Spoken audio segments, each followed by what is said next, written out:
This is the Team 6 video presentation for Dr. Grau's Horizontal Construction Methods class Fall 2012. My name is J.C. Atkins and my group members are Paul Jackson and Michelle Chestnut. Our project this semester has been to research and discuss an innovative technology relevant to the field of civil engineering. The technology we chose to study is GPS machine control, specifically for motor graders. Over the next few minutes we will give an overview of how GPS and laser guidance is implemented in order to make fine grading on construction sites more accurate, as well as less time consuming by eliminating human error. To discuss exactly how GPS and laser guidance works, a brief introduction of the basic components is necessary.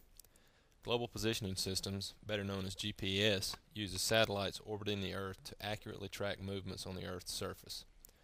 Since GPS receivers are only accurate within 8 to 10 feet, a second receiver is necessary to create correction formulas for the moving receivers.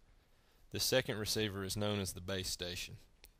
Once the base station makes the necessary corrections, signals are sent to the machine's onboard receiver, which relays information to the control box.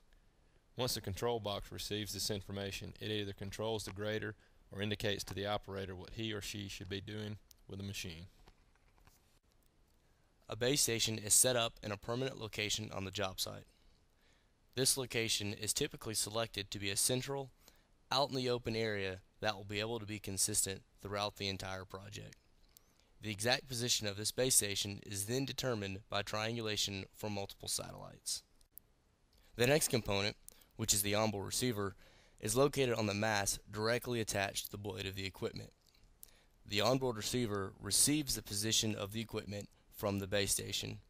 It is not responsible for any data interpretation, only sending and receiving information due to the equipment being in constant motion.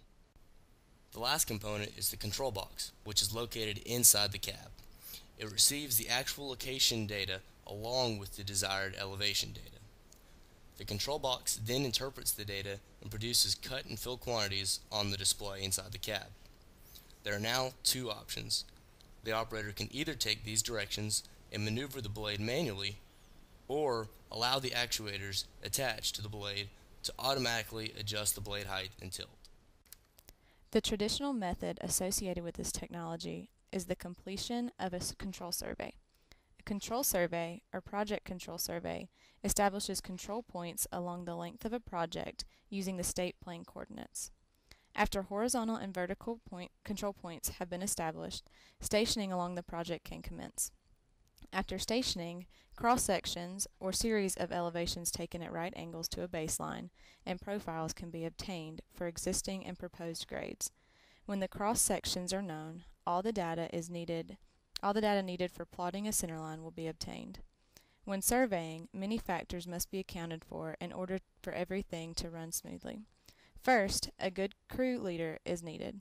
Also, it is essential for the operator of the equipment to understand and efficiently execute his or her work. Another problem arises when control points or hubs are demolished. When this happens, the survey crew has to reestablish these points. GPS machine control systems have many advantages over the traditional methods. With GPS-equipped machines, the amount of labor required is reduced significantly. This labor reduction is caused by the elimination of stakes and hubs, and also an increase in speed and efficiency. The cost of fuel will also be reduced because the amount of time the grader is in production will be reduced. We hope that after watching this video you have gained a better understanding of what GPS machine control systems are and how these systems will impact the future of civil engineering.